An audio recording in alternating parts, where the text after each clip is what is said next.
kawan Kaliber, di akhir pekan ini kami berdua masih tetap setia menemani Anda dengan kupas dan analisa berita bersama pengamat sosial politik kita, Mas Indra Karismiaji. Saya sapa dulu, Mas Indra.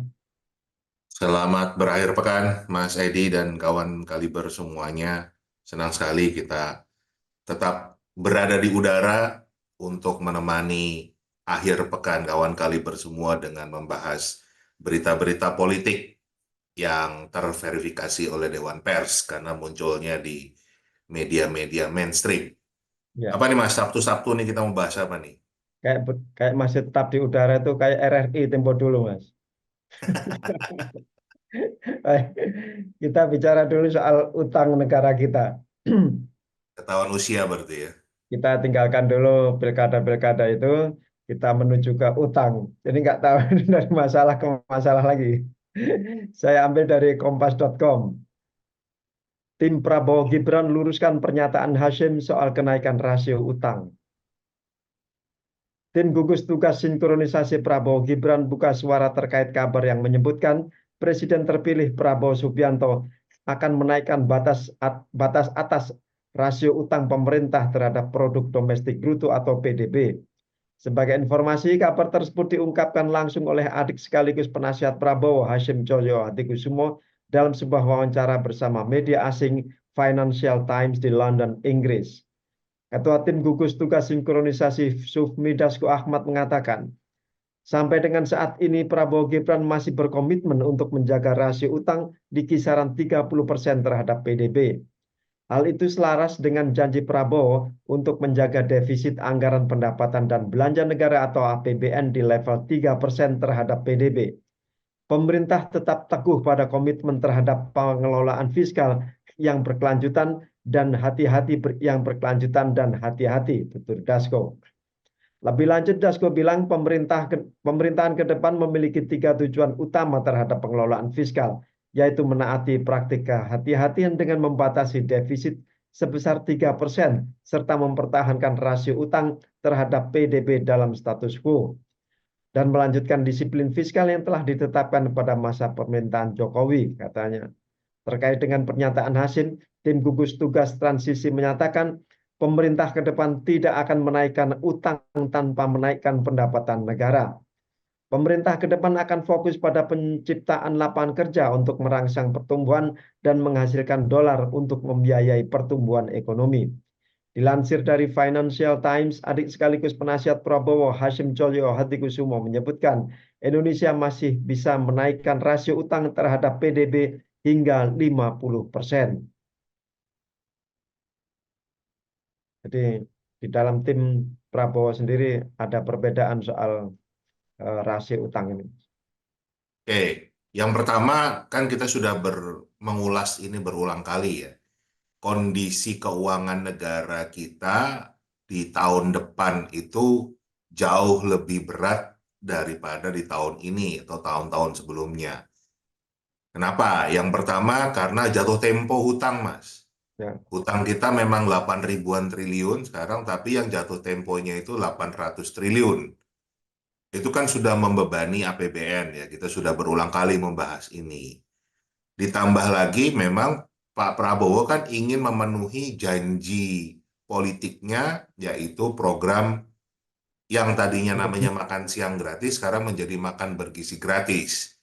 Anggaran yang sebetulnya dibutuhkan itu 480 triliun, tapi sepertinya yang disepakati untuk tahun depan itu ya karena tadi ya, beratnya beban anggaran negara itu baru 71 triliun, ya kan? Nah, kita belum bicara tentang kebutuhan-kebutuhan lain nih, misalnya IKN yang juga kemarin kita bahas masih belum selesai kan, masih belum sesuai dengan target sebetulnya yang sebetulnya per Juli ini harusnya Pak Jokowi berkantor di sana sebagai Presiden RI, tapi kan listriknya belum, airnya belum, itu yang disampaikan Pak Jokowi sendiri ya, walaupun kemudian dibantah oleh staf susnya Grace Natali juga oleh Menteri PUPR. Tapi ya kita lihatlah kalau memang betul sudah bisa pindah ya pindah gitu Kalau belum ya disampaikan saja apa adanya ke masyarakat. Kenapa harus ditutup-tutupin sih? Nah, jadi ceritanya Pak Hasyim Joyo Hadikusumo sebagai penasehat Pak Prabowo yang kakak kandungnya sendiri itu diwawancarai oleh sebuah media dari Inggris namanya Financial Times. Dan beliau mengatakan bahwa untuk menghadapi beban APBN yang memang sangat berat, ada rencana untuk nambah utang lagi, Mas. Kan gitu, kurang lebih ya. Jadi yang tadinya sekarang itu rasio antara hutang dan PDB atau pendapatan domestik bruto, GDP ya, gross domestic bruto kita, eh, gross domestic product kita, itu 39% sekarang. Itu angkanya kan sudah tinggi sekali, sudah 8.000 triliun ya. Nah, disampaikan oleh Pak Hasyim di dalam wawancara ini, katanya beliau sudah berkonsultasi dengan Bank Dunia, itu kalau masih bisa dinaikkan hutangnya, rasio hutangnya menjadi 50%. Artinya kan nambah hutang lagi nih. Gitu. Nah, sepertinya memang ada rencana ke sana karena bingung sekali kan Mas untuk membayar jatuh tempo hutangnya itu kan bagaimana? Karena kita pun tahu pendapatan pajak kita di tahun ini pun turun. Kenapa turun? Ya karena kondisi bisnis, kondisi ekosistem perekonomian kita juga tidak dalam kondisi yang baik, tidak dalam kondisi yang booming. Eh, Nilai tukar rupiah ke dolar kita juga turun.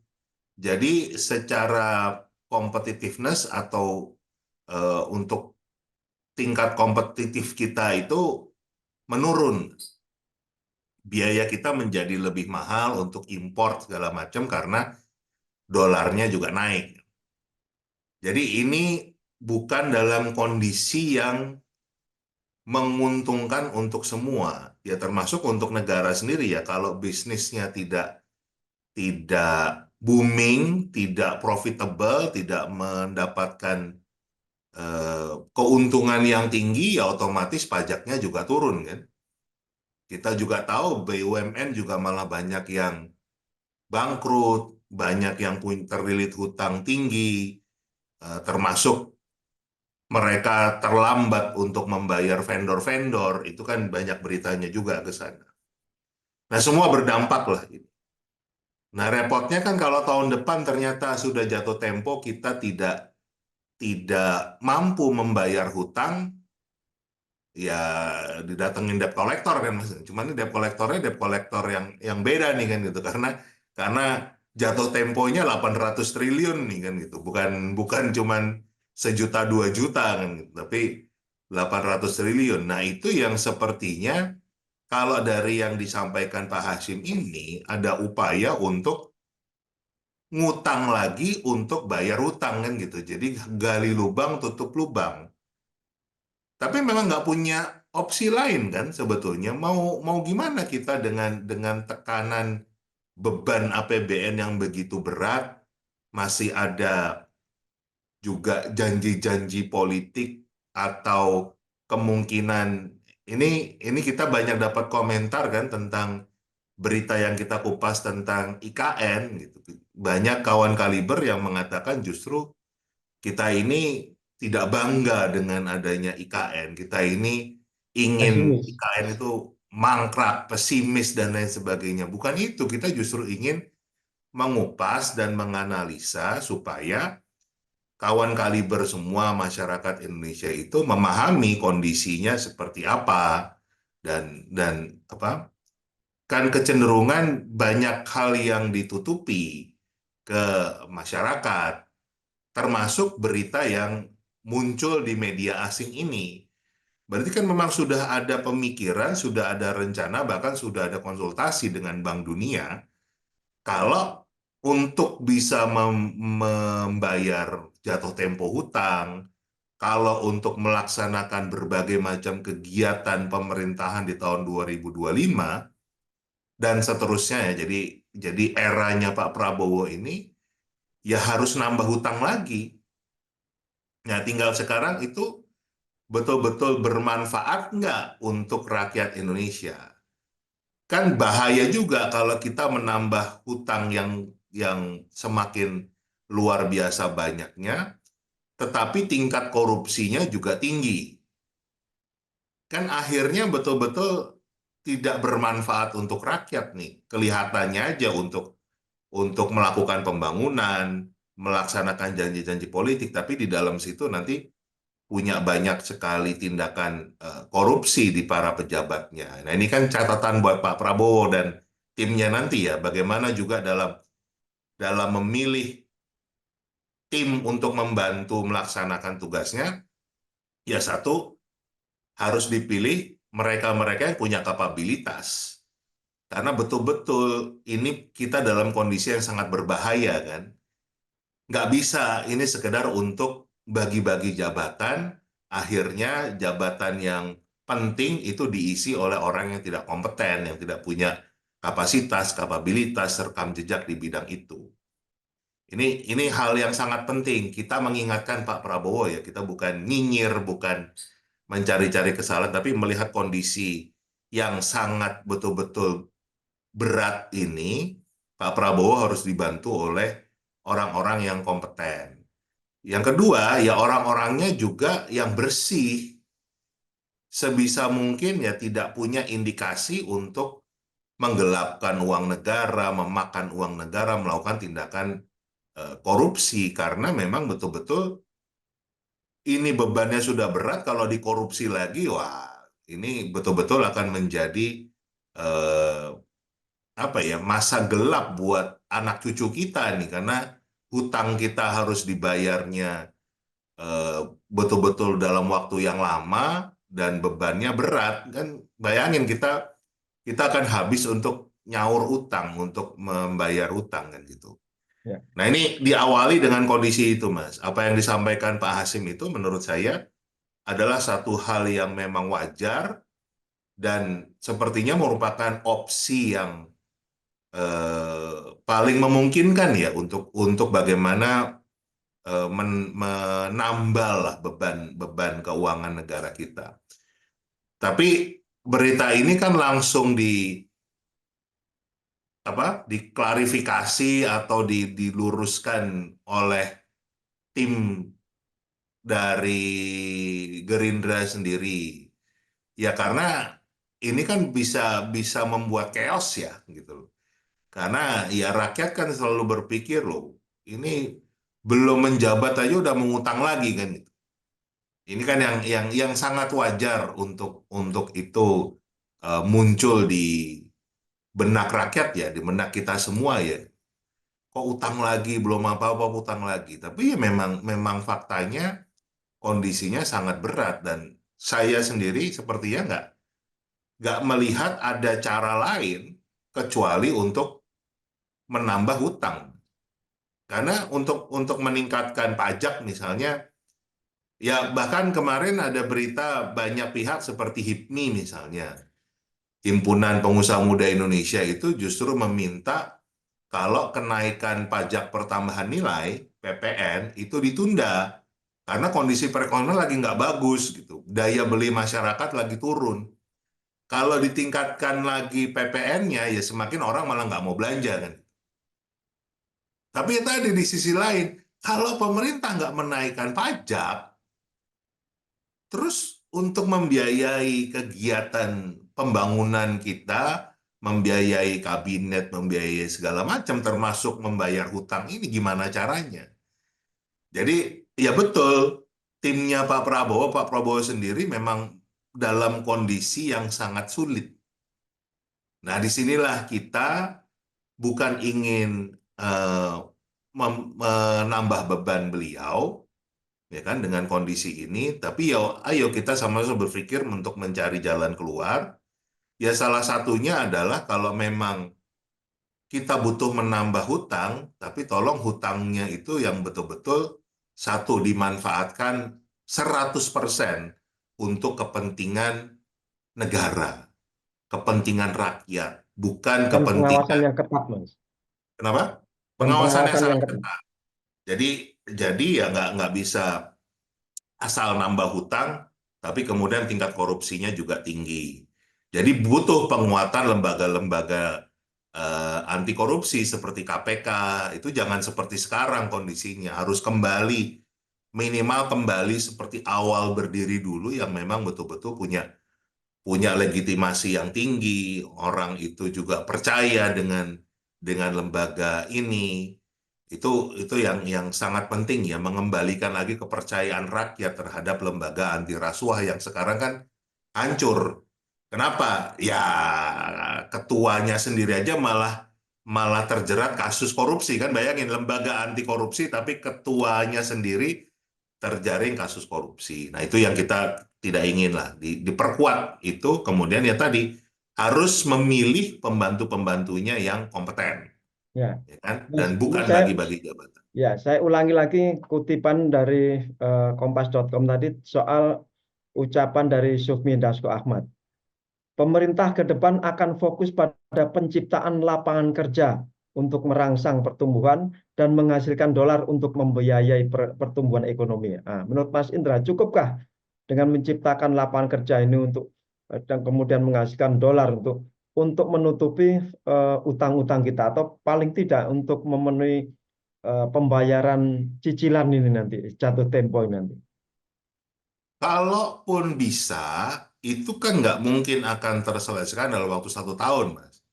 Karena kalau kita membangun lapangan kerja misalnya, katakanlah menggunakan pola industrialisasi ya, reindustrialisasi, kita akan mendorong akan lebih banyak investor untuk membangun pabrik-pabrik misalnya di Indonesia ini. Yang kemarin di era Pak Jokowi kan kalah sama Vietnam dan akhirnya fokusnya eh, kabinetnya Pak Jokowi sendiri kan lebih ke pertambangan. Ya kita juga bahas banyak banyak konflik of interest-nya kan. Kenapa? Ya karena menteri-menterinya Pak Jokowi itu pengusaha tambang, mayoritas pengusaha tambang. Jadi kok ini yang kita nggak ingin terulang kan gitu. Kita bukan bukan menuduh, tetapi kan konflik of interest itu muncul dengan sendirinya karena kenapa fokusnya tambang ya? Oh ternyata para menterinya Pak Jokowi banyak pemilik sebagai pengusaha tambang. Kan jadi akan muncul konflik of interest. Nah harapan kita di pemerintahnya Pak Prabowo itu nggak terjadi yang seperti itu. Nah misalnya tadi membangun industrialisasi ya. Itu memang katakanlah menambah tenaga kerja, membuka lapangan kerja. Tapi kan nggak otomatis di tahun pertama itu bisa menghasilkan katakanlah pajak yang berlimpah gitu Mas. Karena dengan mereka bekerja itu kan butuh waktu, ya kan? Belum lagi juga apakah manusia Indonesia itu juga langsung bisa direkrut dalam arti kompetensinya lagi ya. Apa memang butuh pelatihan dulu? Nah, kalau di pelatihan dulu kan berarti nggak digaji dulu kan. Itu artinya jangka panjang, bukan jangka pendek. Sedangkan tahun depan itu apapun ceritanya 800 triliun itu harus dibayar. Kemudian pembangunan yang lain juga harus berjalan kan. PNS itu harus digaji, kebutuhan kementerian itu harus dibiayai, belum lagi kita bicara layanan-layanan pendidikan, layanan-layanan kesehatan, dan lain sebagainya ya. Itu semua nggak bisa berhenti kan. Nah, gimana caranya untuk membiayai itu semua dalam waktu yang singkat? Ya kalau kalau dari apa yang disampaikan oleh Pak Hashim, ya satu-satunya jalan yang menambah hutang tadi. Nah, tinggal kalau menurut saya jujurlah terhadap rakyat kan gitu. Kalau memang kondisinya sangat berat, ya sampaikan saja apa adanya pada rakyat. Ini yang akan disampaikan dan jadikanlah kita semua rakyat ini bagian dari pemerintahnya Pak Prabowo. Nggak perlu malah rakyat itu di kalau istilahnya salah satu jurnalis di luar negeri itu terhadap pemerintahannya Pak Jokowi kan pesulap gitu, smoke and mirror. Jadi banyak menggunakan cara kita lagi ngelihatnya ke tangan kiri, ternyata tangan kanannya itu yang melakukan sesuatu, mengambil sesuatu kayak tukang sulap gitu loh. Itu yang disampaikan oleh media asing. Nah, kalau kalau kita kan berharap Pak Prabowo justru malah bicara apa adanya saja, karena kita juga tahu Pak Prabowo itu kan sebetulnya orangnya juga seperti itu, yang blak-blakan, yang ngomong apa adanya, nggak nggak banyak pencitraan lah kan gitu. Itu yang kita kenal sosok Pak Prabowo Subianto, dan Ya. kita menunggu kembalinya Pak Prabowo seperti Pak Prabowo yang asli. Ya, ini ada satu opsi lagi yang dikhawatirkan rakyat ini, Mas. Jadi Apa? kalau misalnya gali lubang tutup lubang itu tidak dilakukan, ada opsi lain, yaitu eh, melahirkan pungutan-pungutan baru. Nah, ini kan sudah BPJS sudah, Tapera sudah mau berjalan gitu, nggak tahu kapan. Terus kemudian mungkin pemerintah mencari celah-celah lain untuk mengambil atau melahirkan kutipan-kutipan baru di masyarakat ini, kutipan uang maksudnya. Banyak, dan kita melihat memang langkah-langkahnya kan ke sana, karena pada dasarnya tadi Mas, beban untuk membiayai kebutuhan negara itu sangat berat. Karena apa tadi, yang paling membebani adalah ada jatuh tempo hutang yang harus dibayar itu 800 triliun. Jadi ya kita sudah dengar kan, katanya walaupun banyak dibantah oleh berbagai pihak ya, ini kan simpang siur juga nih. Per 17 Agustus nanti itu yang namanya subsidi Pertalite itu akan dibatasi. Jadi nggak semua orang bisa membeli Pertalite lagi. Sebagai gantinya nanti akan ada jenis BBM baru. Saya lupa namanya apa gitu, apa green gitu loh, Pertamax Green atau apalah. Tapi intinya adalah akan ada jenis BBM baru yang nah, yangnya nih itu tentunya harganya lebih mahal, ya kan? Kenapa lebih mahal? Karena subsidinya tidak sebesar Pertalite. Kan ingat nggak Mas, di era Pak Jokowi juga kita kehilangan yang namanya bensin premium kan? Ya. Bensin premium itu adalah bensin yang paling murah. Kemudian solar juga hilang kan gitu. Apa? Minyak tanah, eh ya. Minyak tanah yang hilang. iya apa? Ya kan kalau sekarang biosolar apa? Sorry, yang apa namanya? Kan sebelum biosolar ada solar dulu tuh Mas. Yang itu kan juga udah nggak ada lagi ya. Nah itu kan apa subsidinya besar gitu. Nah itu dihapuskan, digantikan dengan yang baru yang subsidinya lebih kecil. Ya intinya kan harganya lebih mahal. Kenapa begitu? Ya tadi untuk membiayai kebutuhan-kebutuhan pembangunan, untuk membiayai pemerintahan. Jadi ya sangat wajar itu akan terjadi, ya, pengurangan subsidi, kemudian ada tambahan iuran-iuran yang sebetulnya arahnya akan digunakan untuk membiayai pemerintahan. Itu akan muncul. Tapi kan pertanyaannya, melakukan itu, menaikkan pajak, itu apakah betul-betul akan bisa menyelesaikan masalah dalam waktu yang singkat kan? Ini kan kita bicara tinggal tahun depan, Mas, 2025. Bukan kita bicara 2030 misalnya. Nah, ini kan harus butuh uang cepat lah intinya kan gitu. Jadi eh, kita punya hutang yang gede kan gitu. Tapi kita juga harus membiayai rumah tangga kita kan. Ya akhirnya apa? Utang lagi deh kan.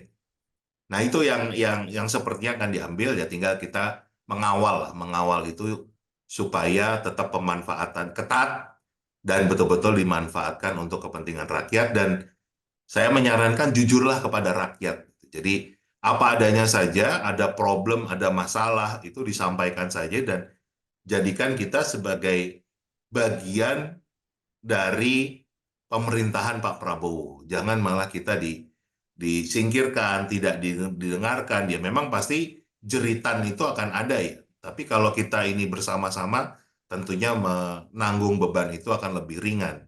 Karena kita menjadi satu bagian dengan pemerintah. Itu yang hilang di eranya Pak Jokowi. Ya, itulah kawan Kaliber. Makanya Kaliber ini mengajak Anda untuk membantu pemerintahan. Dalam hal ini kita berposisi sebagai pengontrol jalannya pemerintahan, termasuk penggunaan uang-uang negara ini. Mari kita berpikir kritis, bukan kita kritisi terus, tidak kita jogeti. Ini era jogetan sudah selesai. Kita era kritisan sekarang. Ini terima kasih Mas Indra, terima kasih kawan Kalber. Kami tunggu komentar Anda. Sampai jumpa. Sampai jumpa.